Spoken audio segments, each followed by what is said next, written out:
नमस्कार, राज की बात में आपका स्वागत है। विपक्षी पार्टियों को दो जगहों से बड़ा डर लगता है। एक संसद में प्रधानमंत्री मोदी के कानून से और एक ग्राउंड पर चुनाव आयोग और चुनाव की प्रक्रिया से। ये दोनों जगह पर आजकल विपक्षी पार्टियों की समस्याएं बढ़ी हुई है। इसलिए जब संसद सत्र की शुरुआत होती है, इन लोगों को डर लगने लगता है कि कौन से कानून आने वाले हैं, कौन सा कानून पास हो जाएगा जिसके कारण इनकी मुसीबतें दोगुनी चौगुनी हो जाएगी। और दूसरी तरफ चुनाव की प्रक्रिया और चुनाव से भी डर लगता है, क्योंकि जैसे ही चुनाव की खबर आती है, इनको लगने लगता है एक और बड़ी हार का सामना करना पड़ेगा। और उसमें सबसे आगे उन परेशानियों को क्रिएट करने वाली पार्टी कांग्रेस है, विपक्ष की सबसे बड़ी पार्टी और सबसे ज्यादा परेशान पार्टी। क्योंकि राहुल गांधी को चुनावों से डर लगता है। उनको लगता है कि अगर स्टेट असेंबली का चुनाव होगा, वहां भी हमारे लिए संभावना 10% है। संभावना तभी बढ़ सकती है जबकि सामने वाली पार्टी, यानी जहां भारतीय जनता पार्टी से मुकाबला है, उस पार्टी के अंदर कुछ ऐसी व्यवस्थाएं बदले जिसके कारण पार्टी के अंदर ही नेताओं के बीच कुछ परेशानियां बढ़े और इंटरनल फाइट के कारण संभावना कांग्रेस के लिए बढ़े।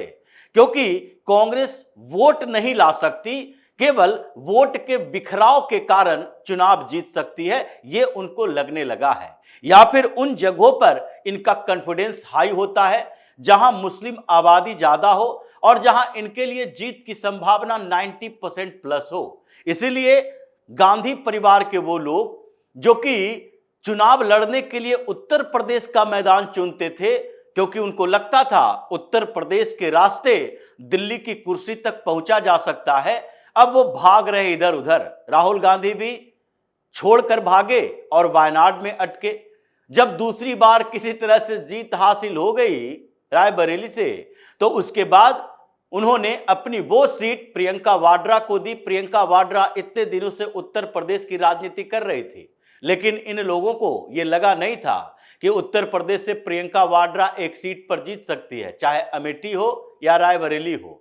पिछली बार का चुनाव ही ऐसा हुआ कि भारतीय जनता पार्टी की कुछ कमजोरियों की वजह से उत्तर प्रदेश में गांधी नेहरू परिवार के हाथों में फिर से अमेठी रायबरेली आ गई, कुछ सीटें और आ गई।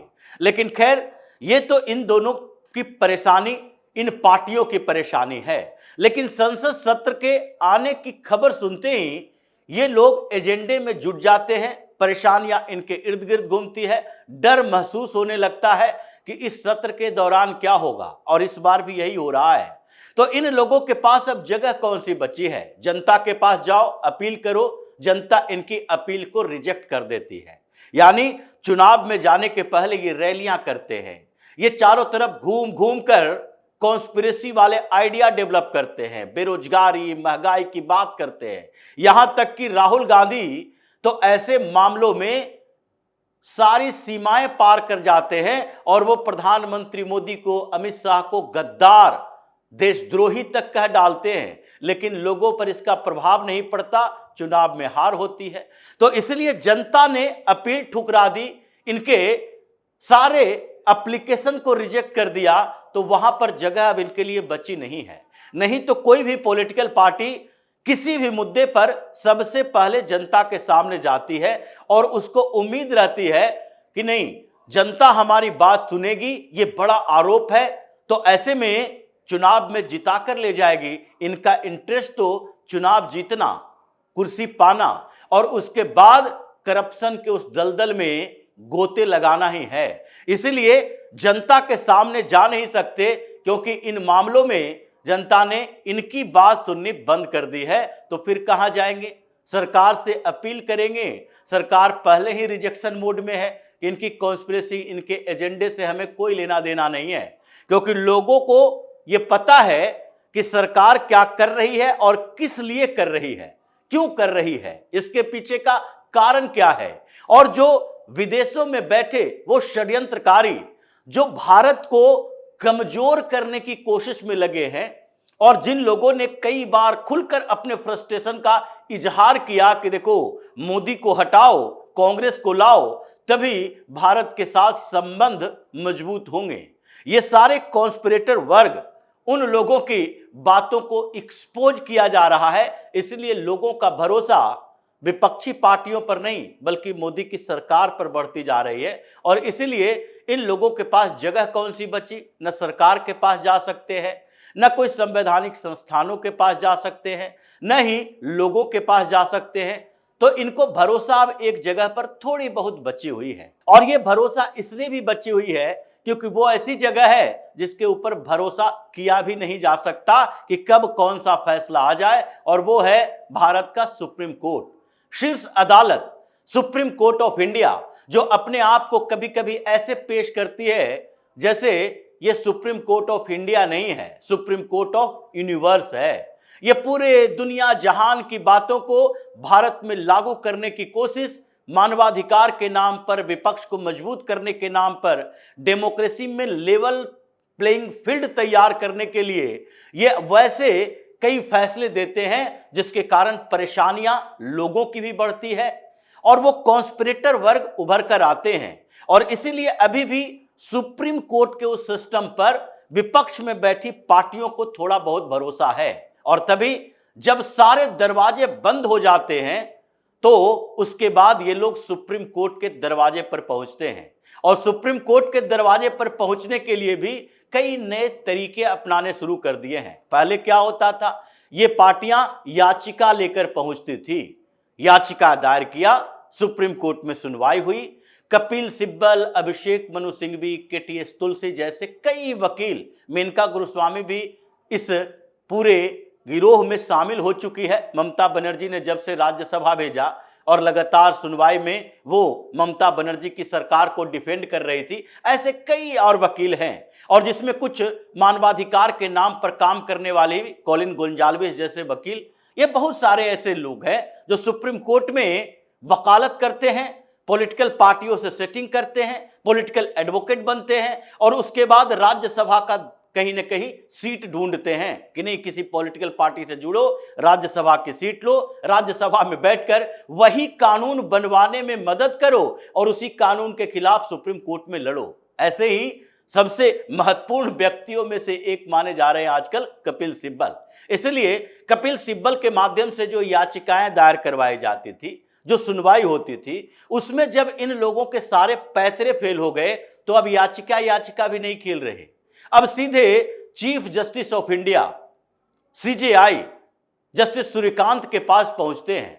सीजेआई सूर्यकांत को 23 पॉलिटिकल पार्टियों ने मिलकर लेटर लिखा, एक चिट्ठी लिखी है, और चिट्ठी में कहा गया कि देखिए, पूरा चुनाव भारत के अंदर जो हो रहा है वो मैनेज हो चुका है, यानी यहां चुनाव हारने जीतने के लिए लोगों के वोट की जरूरत नहीं होती, बल्कि चुनाव आयोग और मोदी के 60 गांठ की जरूरत है।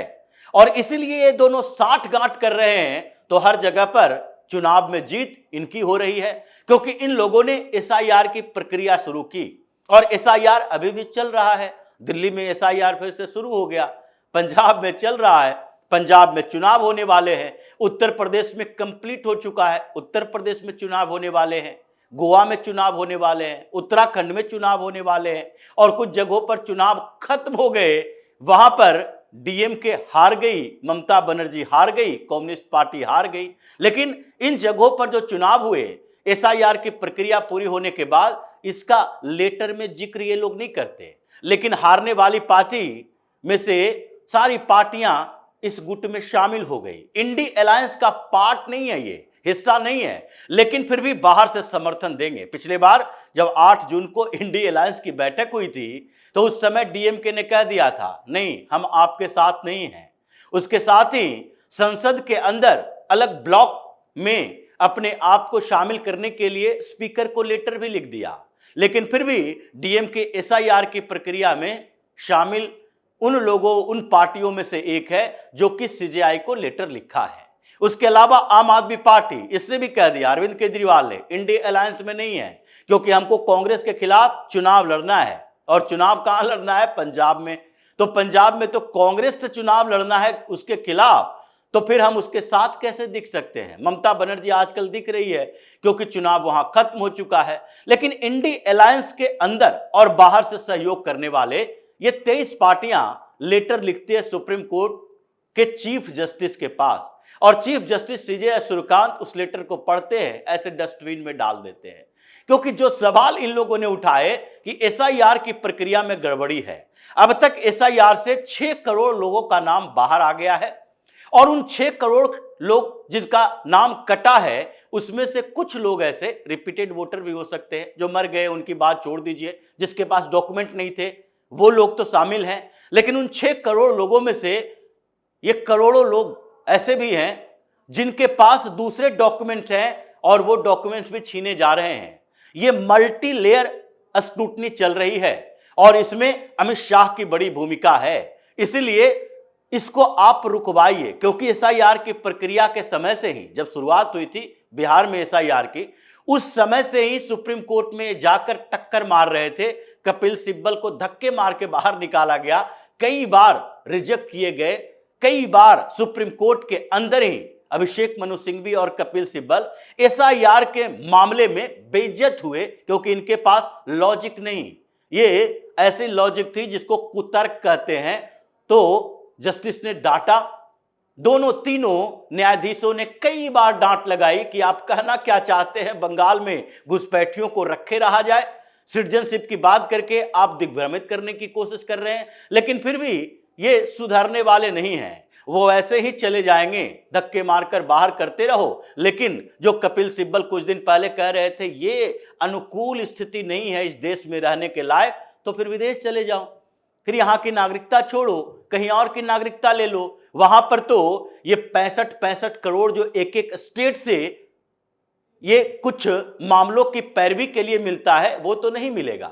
अमेरिका में प्रैक्टिस नहीं चलेगी, कनाडा में नहीं चलेगी, न यूरोप के किसी देश में चलेगी, ये तो भारत में ही चलेगी, क्योंकि आप राज्यसभा में भी हो, पॉलिटिकल सेटर हो, अलग अलग पार्टियों को एक प्लेटफॉर्म पर लाते हो और फिर सुप्रीम कोर्ट में उन्हीं लोगों के लिए पैरवी करते हो, ये स्थिति है। तो ऐसे में इन लोगों ने लेटर में जो बातें की कि एसआईआर की प्रक्रिया से हार जीत तय हो रही है, साठगांठ है मोदी और चुनाव आयोग का, सीजेआई ने उसे देखा, मुस्कुराए और कूड़ेदान में फेंक दिया, क्योंकि इन लोगों की तकलीफ ऐसी ही है। ये तमिलनाडु में चुनाव क्या भारतीय जनता पार्टी ने जीत हासिल की, एसआईआर की प्रक्रिया तो वहां भी पूरी हो चुकी थी। क्या तमिलनाडु में टीवी के जो नई नई पार्टी बनकर आई, जिसके साथ अभी कांग्रेस गठबंधन की सरकार चला रही है, वहां भी एसआईआर हुआ, भारतीय जनता पार्टी को कितनी सीटें मिली? उसी के बगल में ये केरल के अंदर एसआईआर की प्रक्रिया पूरी हो चुकी है, वहां पर भारतीय जनता पार्टी भी चुनाव लड़ रही थी, केवल 3 विधायक। सरकार एलडीएफ के हाथों से निकलकर यूडीएफ यानी कांग्रेस के हाथों में आई। तो वहां पर क्या एसआईआर की प्रक्रिया साठगांठ का नतीजा नहीं था? केवल बंगाल में ही ये साठगांठ करके ममता बनर्जी को हराने के लिए चले गए। ममता बनर्जी तो छोड़ दीजिए, एसआईआर की प्रक्रिया का ही नतीजा है कि पश्चिम बंगाल में ये कांग्रेस का खाता खुला है। 2021 में तो खाता भी नहीं खुला था, कम्युनिस्ट पार्टियों का खाता खुला है। ये सब 2021 के चुनाव में 0 पर आउट हो गए थे, ऐसी स्थिति आ गई थी और एसआईआर के कारण खाता खुल गया, ममता बनर्जी तो गई ही। तो इसलिए जो कॉन्स्पिरेसी फिर से चल रही है, ये पार्टियों का लेटर, उसी तरीके से जैसे ईडी के मुद्दे पर 13 पॉलिटिकल पार्टियों ने एक साथ लेटर लिखा कि देखिए हमारे नेताओं को परेशान किया जा रहा है। 95 ऐसे हमारे बड़े नेता हैं अलग अलग पार्टियों को जो विपक्ष में बैठी हुई है, इन सब के खिलाफ ईडी इंक्वायरी चल रही है। लेकिन ये नहीं बताया कि 95 नेताओं के खिलाफ जो ईडी की इंक्वायरी चल रही है उसमें कई केसेस ऐसे हैं जो 2009, 10, 11 के हैं, जब यूपीए की सरकार होती थी। अभी भी उनके खिलाफ ईडी की इंक्वायरी चल रही है। अब कुछ परिणाम सामने आते हैं वो अलग सी बात है, लेकिन इन लोगों के खिलाफ पहले से ही चल रही थी। तो उस समय भी सीजेआई ने इसे डस्टबिन में फेंक दिया और कहा ये लेटर नहीं, ये याचिका नहीं है, ये आप लोगों के लिए गिरफ्तारी पर रोक लगाने का एक फरमान है। इसलिए जिसके ऊपर मामला चल रहा है वो व्यक्ति अपने मामले को लेकर आएगा। ये राजनीतिक पार्टियां एक होकर नहीं आ सकते। तो इसलिए अभी जो मॉनसून सत्र के अंदर होने वाला है, उससे पहले इन लोगों को एजेंडा तैयार करना है, क्योंकि एफसीआरए में अमेंडमेंट का जो बिल है इन लोगों के लिए परेशानी पैदा कर रहा है। अमित शाह ने एफसीआरए 2.0 पोर्टल भी शुरू कर दिया कि अब जितने पैसे आएंगे विदेशों से उस पोर्टल पर देखे जा सकते हैं। सर्विलांस बड़ा मजबूत है। उसके अलावा कई बिल आने वाले हैं। तो ऐसी स्थितियों में समस्या इन लोगों के साथ आई, ये सुप्रीम कोर्ट में भागते गए, सिब्बल को दरकिनार कर दिया और इन लोगों की परेशानियां जो अभी बढ़ी है उसका इलाज तो एक ही है। आगे आगे देखिए, ये अमित शाह ने जो खतरनाक प्लान बनाए हैं मॉनसून सत्र के दौरान, अब 20 जुलाई से मॉनसून सत्र लगभग शुरू होने वाला है, उस दौरान जो प्लानिंग की गई है इन लोगों की सारी हेकड़ी निकल जाएगी।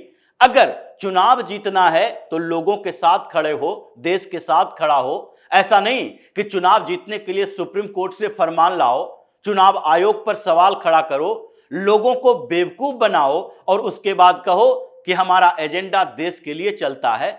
ऐसी स्थितियों में इन 23 पॉलिटिकल पार्टियों के अस्तित्व पर खतरा है। कुछ तो निपट गए और कुछ अभी निपटने की तैयारी में लगे हुए हैं। तो इसी तरह की खबरों के साथ फिर से हाजिर होंगे। तब तक के लिए बने रहिए हमारे साथ और देते रहिए हमें सहयोग, ताकि इसी तरह की खबर हम आपके लाते रहें। धन्यवाद।